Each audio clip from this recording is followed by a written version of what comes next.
Hello everyone, I hope आप सभी safe, healthy और अपनी नॉलेज को बढ़ा रहे होंगे। दोस्तों फाइनली आप में से काफ़ी लोग वेट कर रहे थे कि सदर्न एशिया का वीडियो कब आएगा, तो फाइनली हम उस चीज़ पे आ चुके हैं।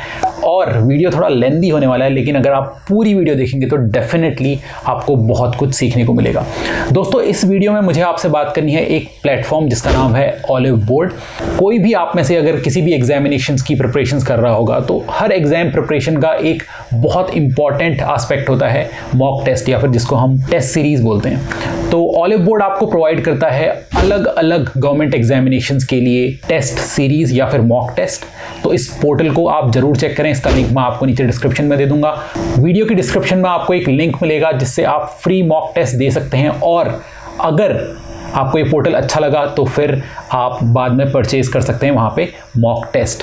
साथ ही इनकी एक ऐप भी अवेलेबल है, उसका लिंक भी आपको नीचे डिस्क्रिप्शन में मिल जाएगा। तो ये तो हो गई बात, अब हम आते हैं अपने मुद्दे पे और सीधे चलते हैं कंप्यूटर स्क्रीन पर।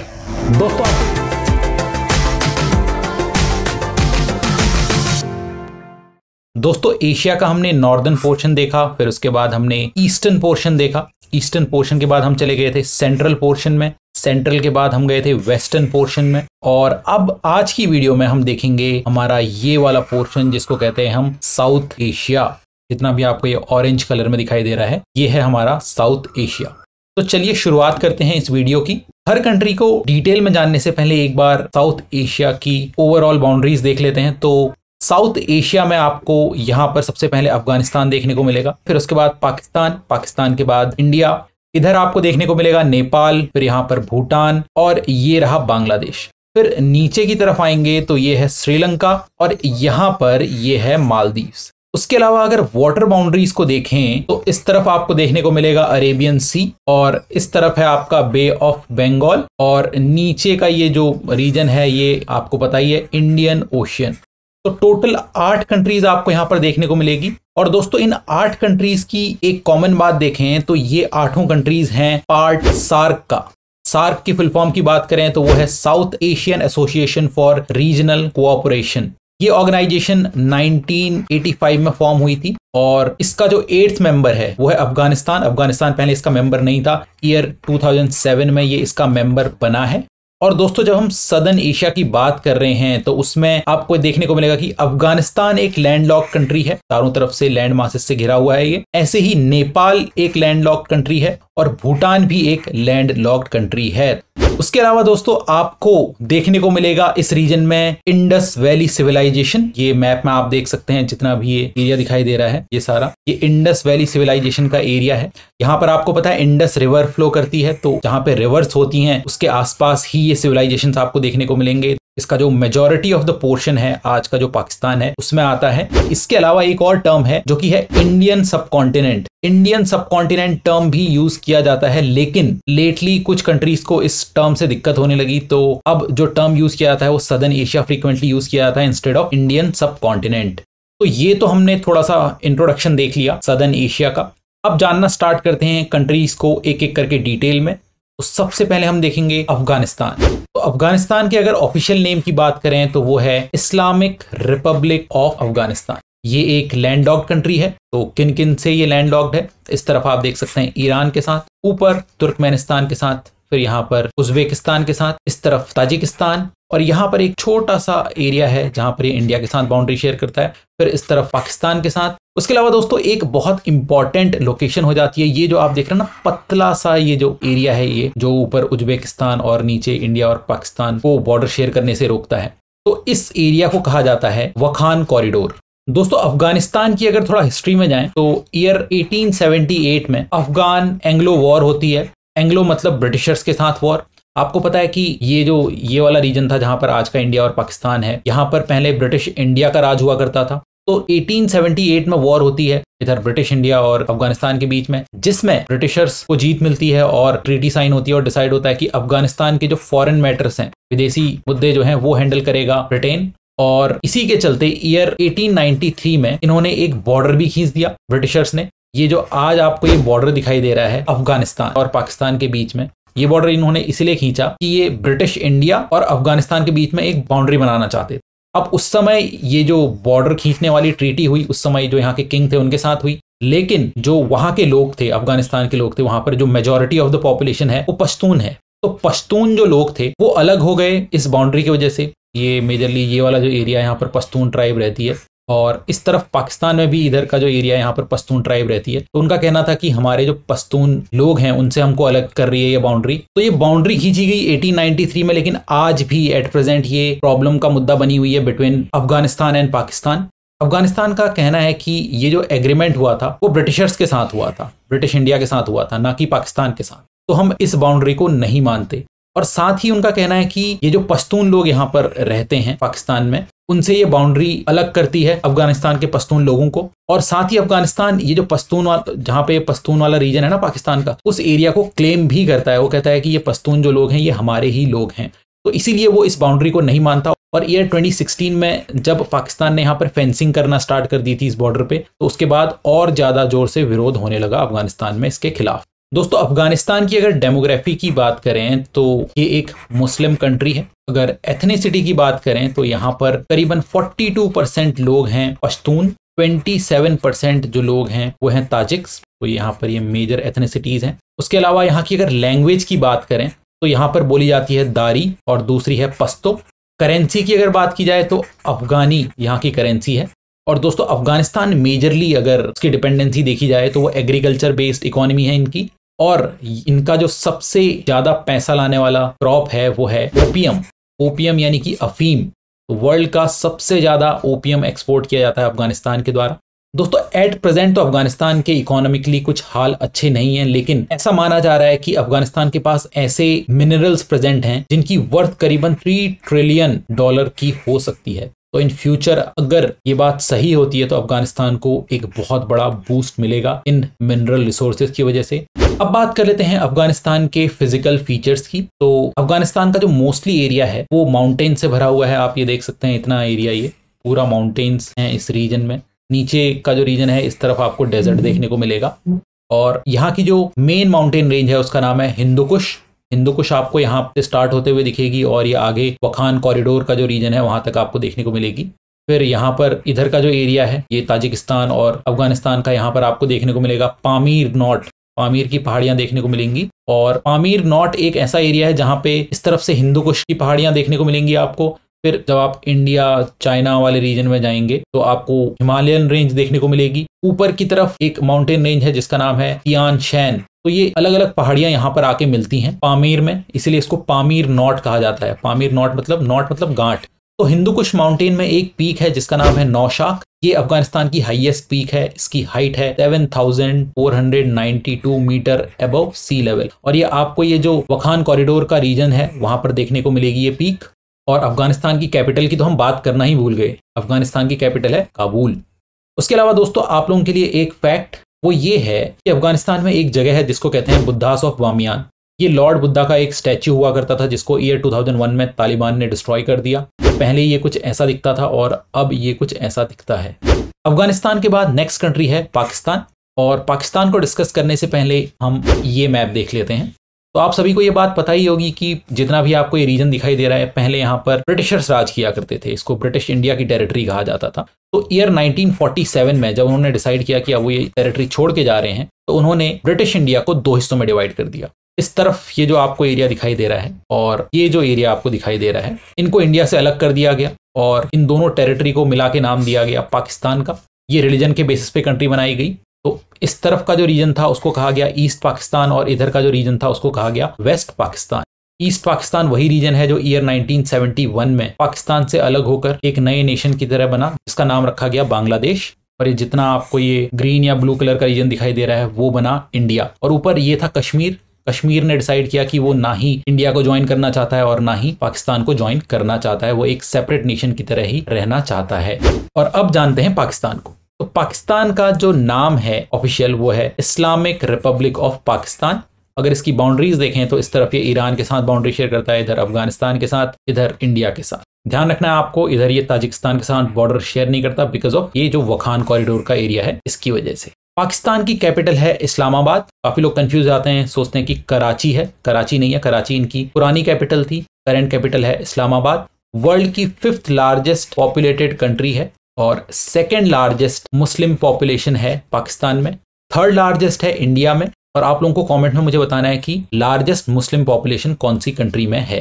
पाकिस्तान की डेमोग्राफी की बात करें तो ये एक मुस्लिम कंट्री है, इस्लामिक कंट्री है। यहाँ पर 96.5% मुस्लिम पॉपुलेशन है और 2.14% हिंदू पॉपुलेशन है और बाकी कुछ और रिलीजन्स। एथनिक ग्रुप्स की बात करें, एथनिसिटी की बात करें तो 45% सबसे ज्यादा यहाँ पर पंजाबीज आपको देखने को मिलेंगे। के बाद 15% आपको यहाँ पर पश्तूनी लोग देखने को मिलेंगे, पश्तून्स, और 14% आपको यहाँ पर सिंधीज देखने को मिलेंगे। और उसके बाद जैसे बलोच हैं वो भी। तो अगर आप देखेंगे तो आपको इधर वाला जो रीजन है ये बलूचिस्तान वाला रीजन हो जाता है, इधर ये वाला रीजन है ये सिंधीज का रीजन हो जाता है, इस तरफ जो है ये वाला जो रीजन है यहाँ पर पंजाबीज, और फिर इधर पश्तून वगैरह। इसी हिसाब से यहाँ पर प्रोविंसेस भी बटे हुए हैं।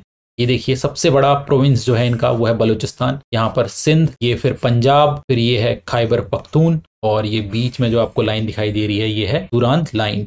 दोस्तों अब बात कर लेते हैं उस एरिया की जिसकी वजह से इंडिया और पाकिस्तान में तनातनी बनी रहती है, और वह है जम्मू कश्मीर का एरिया। तो 1947 में पार्टीशन के बाद, बंटवारे के बाद एग्रीमेंट साइन हुआ था king of Jammu and Kashmir Maharaja Hari Singh और इंडिया के बीच में, और उसके अकॉर्डिंग जो पूरा जम्मू कश्मीर है वो इंडिया का पार्ट बन गया। That is why whole of Jammu and Kashmir is integral part of India. लेकिन दोस्तों अगर एट प्रेजेंट हम सिचुएशंस देखें, वहां पर एडमिनिस्ट्रेशन देखें, तो कुछ ऐसा है, जितना भी आपको एक ग्रीन कलर में पोर्शन दिखाई दे रहा है, यहाँ पर पाकिस्तान का एडमिनिस्ट्रेशन चलता है, जिसको हम इस पूरे एरिया को कह देते हैं पाकिस्तान ऑक्यूपाइड कश्मीर। लेकिन पाकिस्तानीज ये वाला जो एरिया है इसको कहते हैं आज़ाद कश्मीर, और इसको ये गिलगित बल्तिस्तान प्रोविंस कहते हैं, ऊपर वाले रीजन को।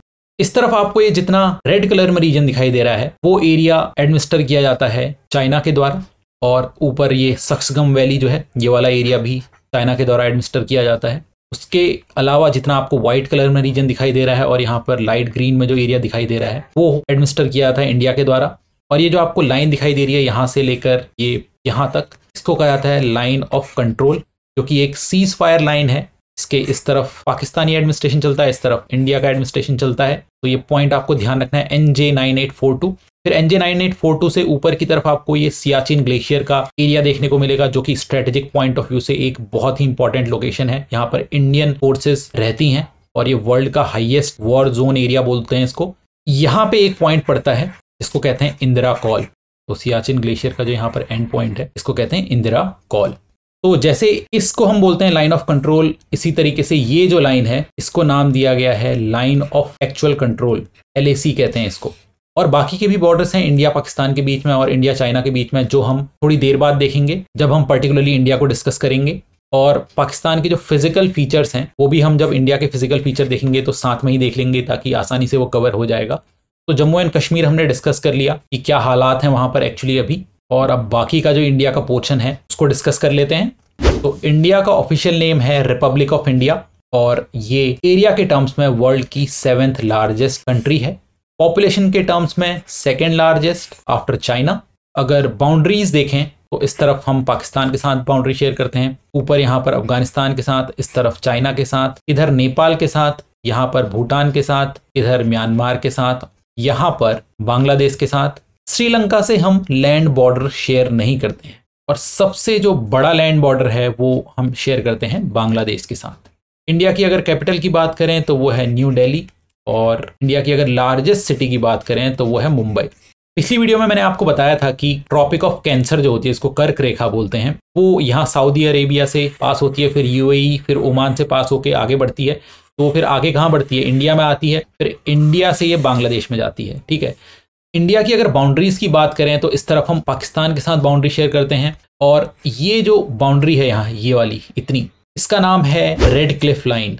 ऊपर मैंने आपको बताया था जो सीज फायर लाइन खींची गई थी उसका नाम है LOC, लाइन ऑफ कंट्रोल। नीचे ये जो लाइन है ये है रेड क्लिफ लाइन, और ये जो रेड क्लिफ लाइन है ये ड्रॉ किसके द्वारा की गई थी? ब्रिटिशर्स के द्वारा, जब पार्टीशन कर रहे थे ये।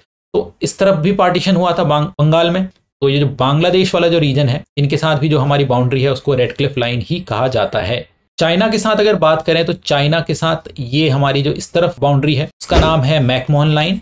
ये लाइन जो ड्रॉ की गई थी वो 1914 में ड्रॉ की गई थी, लेकिन चाइना कहता है कि हम इस एग्रीमेंट को नहीं मानते, और वो क्लेम करता है हमारा ये जो यहाँ पर अरुणाचल प्रदेश वाला रीजन है उसको, और उसको अपने मैप में दिखाता है और कहता है उसका नाम साउथ तिब्बत। लेकिन आपको पता ही है कि भाई अरुणाचल प्रदेश जो है वो हमारा इंटीग्रल पार्ट है और हम ही वहाँ पर एडमिनिस्ट्रेशन चलाते हैं। उसके अलावा मैं आपको बता ही चुका हूँ कि यहाँ पर जो बाउंड्री है उसका नाम है लाइन ऑफ एक्चुअल कंट्रोल। साथ ही अगर चाइना के साथ बात करें तो यहाँ पर थोड़ा सा एरिया हिमाचल प्रदेश में और थोड़ा सा एरिया उत्तराखंड में है। चाइना क्लेम करता है, कहता है कि ये हमारा एरिया है। काफ़ी छोटे छोटे एरियाज हैं, तो चाइना को हर तरफ लोगों से दिक्कत ही रहती है और उसका क्लेम कभी ख़त्म नहीं होता। लेकिन ये सारे पार्ट जो हैं हमारे ही पार्ट हैं। दोस्तों, इंडिया की जब हम टेरिटरी की बात करते हैं तो ध्यान रखना है आपको कि हमारी टेरिटरी सिर्फ यहाँ तक नहीं है। हमारी टेरिटरी इससे भी आगे जाकर इस तरफ अंडमान एंड निकोबार आइलैंड्स पड़ते हैं। तो ये वाला एरिया जो है इसको अंडमान कहते हैं, ये वाला एरिया जो है इसको निकोबार कहते हैं। तो हमारा जो एंडिंग पॉइंट या सदर्न मोस्ट पॉइंट जो बोलेंगे वो ये है। इसको कहा जाता है इंदिरा पॉइंट। कंफ्यूज मत होना, ऊपर मैंने इंदिरा कॉल बताया था आपको, ये है इंदिरा पॉइंट। तो Indira point southern most point है इंडिया का। और ऐसे ही इस तरफ पड़ते हैं लक्षद्वीप आइलैंड्स, राइट। और आपको मैं थोड़ा डिटेल में लक्षद्वीप और अंडमान दिखाता हूँ क्योंकि उससे आपको कुछ बातें पता चलेंगी। तो ये वाला रीजन है हमारा अंडमान एंड निकोबार का। अगर इसको डिटेल में देखेंगे तो यहाँ पर आप इसको देख सकते हैं। ऊपर का रीजन हमारा हो गया अंडमान, नीचे का रीजन हमारा हो गया निकोबार। दोस्तों, इसी तरीके से अगर हम यहाँ देखें तो यहाँ पर लक्षद्वीप पड़ता है। तो लक्षद्वीप को भी डिटेल में अगर देखेंगे तो यहाँ पर है वो। तो ये छोटे छोटे आइलैंड्स आपको देखने को मिलेंगे। और एक आइलैंड जो है मिनिकॉय वो काफ़ी नीचे है, बीच में काफ़ी गैप है। अब दोस्तों, कुछ चैनल्स के बारे में हम जान लेते हैं। दोस्तों, हमने वीडियोस में टर्म एक यूज़ किया है, स्ट्रेट। ठीक है, स्ट्रेट में आपको बताता था कि दो लार्ज बॉडीज वाटर की जो एरिया कनेक्ट करता है उसको कहते हैं स्ट्रेट। ठीक है, एक नैरो बॉडी जो दो लार्ज बॉडीज को कनेक्ट करती है वाटर से उसको कहते थे स्ट्रेट। लेकिन जब हम चैनल की बात करते हैं, चैनल एक नैरो बॉडी नहीं है, वो एक लार्ज बॉडी है जो दो पानी के बीच में आता है। लक्षद्वीप में यहाँ पे मैंने आपको बताया कि ये जो नीचे एक मिनिकॉय आइलैंड पड़ता है और इसके बीच में काफी जगह है, तो यहाँ पर एक चैनल पड़ता है जिसको कहते हैं 9 डिग्री चैनल। फिर यहाँ नीचे मिनिकॉय से नीचे आपको देखने को मिलेगा मालदीव्स। तो मालदीव्स और लक्षद्वीप के बीच में जो जगह है उसको कहते हैं 8 डिग्री चैनल। तो 8 डिग्री चैनल यहाँ पे मालदीव्स और लक्षद्वीप के बीच में, और 9 डिग्री चैनल जो है वो है लक्षद्वीप का जो मिनिकॉय आइलैंड है और ऊपर के जो आइलैंड है उनके बीच में। ऐसे ही एक पड़ता है 10 डिग्री चैनल। 10 डिग्री चैनल किसके बीच में है? अंडमान के जो आइलैंड्स हैं और जो निकोबार के आइलैंड्स हैं उनके बीच में। अगर इस मैप में एक बार देख लें हम, तो ये रहा हमारा लक्षद्वीप। लक्षद्वीप का एक अलग आइलैंड जिसको कहते हैं मिनिकॉय, और फिर ये नीचे रहा मालदीव। तो मालदीव्स और मिनिकॉय के बीच में जो चैनल है उसको कहते हैं 8 डिग्री चैनल। फिर यहाँ पे मिनिकॉय और जो बाकी के लक्षद्वीप के आइलैंड हैं उसके बीच में है 9 डिग्री चैनल। और यहाँ पर अंडमान और निकोबार के बीच में पड़ता है आपका 10 डिग्री चैनल। और इनके नाम इस तरीके से इसीलिए दिए गए हैं क्योंकि यहाँ से लैटिट्यूड्स पास होते हैं। तो 8 डिग्री लैटिट्यूड यहाँ से पास होता है, 9 डिग्री लैटिट्यूड यहाँ से पास होता है और 10 डिग्री लैटिट्यूड यहाँ से पास होता है। इसलिए इन चैनल्स के नाम भी उसी तरीके से रख दिए गए हैं। दोस्तों, अब देख लेते हैं फिजिकल फीचर। और फिजिकल फीचर में मैंने आपको बताया था कि इंडिया और पाकिस्तान दोनों को ही कवर कर लेंगे इसमें। तो रिवर सिस्टम की अगर हम बात करें तो काफ़ी इंपॉर्टेंट रिवर्स हैं इस एरिया में। आपको इंडस रिवर देखने को मिलेगी जो कि चाइना से निकलती है और फिर इंडिया से होते हुए फिर वो चली जाती है पाकिस्तान में और फिर अरेबियन सी में जाके मिल जाती है। तो ये जो एरिया है जहाँ पर ये रिवर फ्लो कर रही है, तो यहाँ पर आपको बहुत फर्टाइल रीजन देखने को मिलेगा। और इसी इंडस रिवर के आसपास इंडस वैली सिविलाइजेशन हुआ करता था। उसके अलावा आपको पता ही है कि बहुत सारी ट्रिब्यूटरीज हैं इंडस रिवर की, तो उनको हम डिटेल में नहीं जानेंगे क्योंकि मैंने उसके लिए अलग वीडियो बनाई हुई है। उसका लिंक आपको ऊपर आई बटन और नीचे डिस्क्रिप्शन में मिल जाएगा, उसको आप देख सकते हैं। उसके अलावा गंगा रिवर यहाँ उत्तराखंड स्टेट से निकलती है और फिर ये आगे जाकर ऐसे होते हुए पहुँचती है बांग्लादेश में। एक और इम्पॉर्टेंट रिवर है जो यहाँ तिब्बत रीजन से ही आती है, जिसका नाम है ब्रह्मपुत्र। और ब्रह्मपुत्र कुछ इस तरीके से होते हुए फिर बांग्लादेश में चली जाती है। माउंटेन रेंजेस की बात करें तो मैंने आपको बताया था कि यहाँ अफगानिस्तान वाले रीजन से हिंदू कुश माउंटेन्स रहते हैं, फिर यहाँ पर पामीर माउंटेन्स हैं, फिर उसके बाद इधर हिमालयन रेंज आ जाती है, हिमालयन माउंटेन रेंज आ जाती है। पाकिस्तान की अगर बात करें तो ये वाला जो रीजन है यहाँ पर सुलेमान माउंटेन रेंज हो जाती है। वहीं अगर डेजर्ट की बात करें तो यहाँ पर पड़ता है थार डेजर्ट और इसका कुछ पोर्शन आपको पाकिस्तान में भी देखने को मिलेगा। उसके अलावा आपको इंडिया के इस रीजन में ये जो रीजन है इसको कहते हैं वेस्टर्न घाट्स और इस तरफ पड़ता है ईस्टर्न घाट्स, और इनके बीच का जो रीजन है उसको कहा जाता है डेक्कन प्लेट्यू। और वेस्टर्न घाट की जो हाइट है वो थोड़ा ज़्यादा है, इधर ईस्टर्न घाट्स की जो हाइट है वो थोड़ा कम है। उसके अलावा कुछ गल्फ्स की बात कर लेते हैं। यहाँ पर है gulf of Kutch, Kutch district पड़ता है गुजरात में, तो वहाँ पर देखने को मिलेगा आपको गल्फ ऑफ कच्छ। इधर आपको देखने को मिलेगा गल्फ ऑफ कंबत और गल्फ ऑफ मन्नार यहाँ पे हमको देखने को मिलेगी। तो इसी के साथ हमने इंडिया भी कवर कर लिया और हम बढ़ते हैं नेक्स्ट कंट्री की तरफ एंड दैट इज नेपाल। आप देख ही सकते हैं नेपाल एक लैंड लॉक्ड कंट्री है। ये बाउंड्री शेयर करता है इस तरफ चाइना से, इस तरफ इंडिया से। भूटान के साथ ये बाउंड्री शेयर नहीं करता क्योंकि यहाँ पर हमारा इंडिया का सिक्किम स्टेट आ जाता है। कैपिटल की बात करें तो वो है काठमांडू और यही यहाँ की लार्जेस्ट सिटी भी है। नेपाल के अगर सिग्निफिकेंस की बात करें तो यहाँ पर लॉर्ड बुद्धा का जन्म हुआ था। लुम्बिनी नाम की जगह है वहाँ पर। जैसे कि इंडिया के साथ बाउंड्री शेयर करता है नेपाल, और रिसेंटली एक डिस्प्यूट सुनने में आ रहा था और वो डिस्प्यूट है कालापानी रीजन पर। अगर आपको मैं बताऊं तो ये वाला जो रीजन है ना, यहाँ पर ये जो मैं डॉट कर रहा हूँ, यहाँ पर है वो लोकेशन। अगर थोड़ा डिटेल में अगर जाएं तो कुछ इस तरीके से आपको दिखेगी और इसके पीछे आपको थोड़ा हिस्ट्री देखनी पड़ेगी। तो एंग्लो नेपलीज वॉर होती है 1814 से लेकर 1816 में। फिर इसके बाद एक ट्रीटी साइन होती है जिसको ट्रीटी ऑफ सोगोली बोलते हैं। 1815 पे इसको ड्राफ्ट किया गया, फिर फाइनली 1816 में इसको साइन कर दिया गया था और ये फिर लागू हो गई थी। और इसमें ये डिसाइड हुआ था कि नेपाल की जो बाउंड्री होगी वो इस तरफ, यहाँ काली रिवर पड़ती है जिसको शारदा रिवर कहते हैं, वो बनाएगी, और इस तरफ एक रिवर है, मुझे अभी उसका नाम याद नहीं आ रहा, उससे फॉर्म होगी। लेकिन अभी फिलहाल जो डिस्प्यूट है वो ये चल रहा है कि यहाँ पर जो एक काली रिवर है ये यहाँ से 2-3 ट्रिब्यूटरीज से मिलके बनती है। तो एक रिवर मान लो यहाँ से ऐसे आ रही है, फिर एक यहाँ से आ रही है, फिर एक यहाँ से आ रही है। तो नेपाल का कहना है कि भाई इसकी जो ट्रिब्यूटरी है वो यहाँ से आ रही है तो ये पूरा रीजन भी हमारे अंडर में आना चाहिए। इंडिया का कहना है कि भाई नहीं, काली रिवर तो यहाँ से आ रही है तो ये एरिया आपका कैसे हो सकता है। दोस्तों मैंने एक वीडियो बनाई थी जिसमें मैंने टेक्टोनिक प्लेट्स का कॉन्सेप्ट आपको समझाया था और मैंने उसमें बताया था कि ये इंडियन प्लेट है, इंडियन प्लेट जाके टकराती है यहाँ यूरेशियन प्लेट से और उसकी वजह से माउंटेन्स का फॉर्मेशन होता है और उसी वजह से आपको इस एरिया में हिमालयन माउंटेन रेंजेस देखने को मिलती हैं। और वर्ल्ड की जो टॉप 10 हाईएस्ट पीक्स जो हैं वर्ल्ड की, उसमें से 8 पीक आपको इस वाले रीजन में देखने को मिलेंगी नेपाल में। ये ले लेते हैं मैप। तो वर्ल्ड की हाईएस्ट पीक माउंट एवरेस्ट आपको नेपाल में देखने को मिलेगी। नेपाल और चाइना शेयर करते हैं इसको। इसकी हाइट कितनी है आपको बताना है कॉमेंट्स में। उसके बाद आपको यहाँ पर जो सिक्किम का रीजन है इंडिया का, यहाँ पर आपको एक पीक देखने को मिलेगी जिसको कहते हैं कंचनजंगा। ये वर्ल्ड की 3rd हाईएस्ट पीक है। उसके बाद क्वेश्चन आता है कि भाई तो 2nd हाईएस्ट कौन सी है? वो है K2। यहाँ पर आपको K2 देखने को मिलेगी, ये 2nd हाईएस्ट पीक है। अच्छा, नेपाल की डेमोग्राफी की तो हमने बात की ही नहीं। नेपाल एक हिंदू मेजोरिटी नेशन है। यहाँ पर करीबन 81% हिंदूज हैं, 9% बुद्धिस्ट और 4.4% करीबन इस्लाम। नेपाल के बाद अगली कंट्री है भूटान। भूटान का ऑफिशियल नेम है अंडर ड्रैगन एम्पायर। आप देख सकते हैं इसका फ्लैग, इसमें ड्रैगन बना हुआ है। भूटान एक कॉन्स्टिट्यूशनल मोनार्की है। अगर इसकी बॉर्डर की बात करें तो यहाँ पर ये ऊपर चाइना के साथ बॉर्डर शेयर करता है और नीचे इंडिया के साथ बॉर्डर शेयर करता है। नेपाल के साथ बॉर्डर शेयर नहीं करता है, जैसा कि मैं आपको बता चुका हूँ। यहाँ पर हमारा सिक्किम आ जाता है बीच में।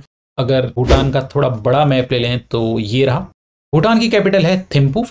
भूटान की अगर डेमोग्राफी की बात करें तो यहाँ पर 75% आपको बुद्धिस्ट देखने को मिलेंगे और 23% करीबन आपको यहाँ पर हिंदूज देखने को मिलेंगे। भूटान का लैंड कॉन्फ्लिक्ट देख लेते हैं चाइना के साथ। तो न्यूज में आपने काफी सुना होगा, डोकलाम वाले रीजन पर कॉन्फ्लिक्ट चल रहा था भूटान और चाइना का, और इंडिया ने पूरा सपोर्ट किया था भूटान का इसमें। साथ ही ये 2 साइड्स और हैं जो चाइना के साथ यहाँ पर डिस्प्यूट है। एक का नाम है जकारलुंग और दूसरी है यहाँ पर पासमलुंग। और दोस्तों भूटान की कुछ बहुत अच्छी बातें हैं, जैसे कि भूटान एक कार्बन नेगेटिव कंट्री है और ये लोग पेड़ लगाने पर भरोसा करते हैं। वहां पर कॉन्स्टिट्यूशनली ये कहा गया कि 60% ऑफ द लैंड जो होनी चाहिए वो फॉरेस्ट एरिया वाली होनी चाहिए और एट प्रेजेंट करीबन 70% एरिया यहाँ का फॉरेस्ट कवर है, यानी कि वहां पर ग्रीनरी है। अब है next country and that is Bangladesh. का ऑफिशियल नेम है पीपल्स रिपब्लिक ऑफ बांग्लादेश। पहले मैंने आपको बताया था इसको कहा जाता था ईस्टर्न पाकिस्तान, लेकिन ईयर 1971 में ये अलग हो गया था पाकिस्तान से और एक सेपरेट नेशन बन गया जिसको बांग्लादेश का नाम दिया गया। इसकी कैपिटल है ढाका, एकदम यहाँ ऑलमोस्ट सेंटर पर पड़ती है ये। अगर बाउंड्रीज की बात करें तो सबसे बड़ी बाउंड्री ये इंडिया के साथ शेयर करती है। आप देख सकते हैं इस तरफ ये पूरा इंडिया के साथ बाउंड्री शेयर कर रही है और फिर यहाँ पर ये म्यांमार के साथ बाउंड्री शेयर करती है। इंडिया और बांग्लादेश के बीच में एनक्लेव्स का थोड़ा प्रॉब्लम था और वो प्रॉब्लम एक्चुअली जब ये जो रेड क्लिफ लाइन ड्रॉ की गई थी ब्रिटिशर्स के द्वारा उसकी वजह से हुआ। उन्होंने ये लाइन खींच दी क्योंकि उनको यहाँ की डेमोग्राफी तो कुछ पता थी नहीं, और उसकी वजह से क्या हुआ था कि इंडिया की टेरिटरी में कुछ बांग्लादेश के एनक्लेव आ गए और ऐसे ही बांग्लादेश की टेरिटरी में कुछ इंडिया के एनक्लेव्स आ गए। तो इस इशू को ईयर 2015 में रिजॉल्व कर लिया गया एक लैंड बाउंड्री एग्रीमेंट की हेल्प से। बांग्लादेश में पानी की कमी नहीं है, ऊपर से आती है ब्रह्मपुत्र इस तरफ से आती है गंगा, और ब्रह्मपुत्रा को यहाँ पर जमुना नाम से बोला जाता है, बांग्लादेश में जमुना इसको बोलते हैं, और गंगा को यहाँ पर पद्मा बोला जाता है। फिर आगे जाकर ये पद्मा, जमुना और ऊपर से कुछ और रिवर्स आके इस पे मिलती हैं, जिसको फिर आगे मेघना कह देते हैं। और यहाँ पर एक डेल्टा का फॉर्मेशन होता है। डेल्टा यानी कि ऐसा एरिया जो रिवर्स के द्वारा जो मिट्टी लाई जाती है या फिर कोई और डिपॉजिट्स लाए जाते हैं, उसकी वजह से जो एरिया बन जाता है उसको कहते हैं डेल्टा। तो एक डेल्टा का फॉर्मेशन होता है जिसको कहा जाता है गैंगेस डेल्टा, और ये डेल्टा इंडिया का जो वेस्ट बंगाल स्टेट है और बांग्लादेश के इस रीजन में फॉर्म होता है। ये वर्ल्ड का लार्जेस्ट डेल्टा है। अगर इसके नाम की बात करें, गैंगेस डेल्टा है इसका नाम, या इसको सुंदरबन डेल्टा बोल देते हैं, या फिर इसको बंगाल डेल्टा भी बोल देते हैं। बांग्लादेश की डेमोग्राफी की बात करें तो यहाँ पर 90.4% मुस्लिम्स हैं, 8.5% हिंदूज हैं यहाँ पर। और करेंसी की अगर बात करें तो करेंसी है यहाँ की टका। अब बढ़ते हैं आगे और देखते हैं next country, and that is Sri Lanka. Sri Lanka को पर्ल ऑफ इंडियन ओशियन भी कहा जाता है। इंडियन ओशियन का मोती इंडियन ओशियन में है ये। और एक और नाम इसको बोला जाता है tier drop of India. Tier drop of India, ऐसा लगता है ना कि इंडिया का टीयर ड्रॉप है, ये आंसू है, तो ये भी एक नाम दिया जाता है इसको। ऑफिशियल नेम की बात करें तो वो है democratic socialist Republic of Sri Lanka. Land boundaries ये किसी के साथ शेयर नहीं करता है। अगर मैं आपको इस मैप में दिखाऊं तो यहाँ पर इंडिया का एक आइलैंड पड़ता है जिसको बोलते हैं पम्बन आइलैंड, और ये है श्रीलंका का एक आइलैंड जिसको कहा जाता है मन्नार आइलैंड। और इसके बीच में ये जो रीजन है, यहाँ पर कहते हैं पहले एक ब्रिज हुआ करता था जिसको हम इंडियंस कहते हैं राम सेतु, और अंग्रेज आए थे, उन्होंने इसको अलग ही नाम दे दिया। एडम्स ब्रिज भी इसको इसीलिए बोल देते हैं, उन्होंने इनको एडम्स ब्रिज का नाम दे दिया। और अगर आप सैटेलाइट इमेज देखेंगे तो आपको इस एरिया में बड़े बड़े पत्थर दिखाई देंगे, और कहा जाता है कि करीबन 1500 के आसपास, ईयर 1500 के आसपास, 1490 के अराउंड ये जो ब्रिज था, ये एक साइक्लोन आया था और उसकी वजह से पूरी तरह से डिस्ट्रॉय हो गया। और यहाँ पे जो एरिया है इसको पार्क स्ट्रेट बोलते हैं, पार्क स्ट्रेट। अगर श्रीलंका की कैपिटल की बात करें तो कोलंबो नहीं है, कोलंबो के ही पास एक जगह पड़ती है जिसको कहते हैं श्री जयवर्धने पुराकोटे, वो है कैपिटल। और कोलंबो जो है इसको यहाँ की कॉमर्शियल कैपिटल आप कह सकते हैं, साथ ही लार्जेस्ट सिटी भी कोलंबो ही है। दोस्तों अगर थोड़ा हिस्ट्री में जाएं तो श्रीलंका भी ब्रिटिशर्स की कॉलोनी हुआ करती थी और इसको कहा जाता था सिलोन।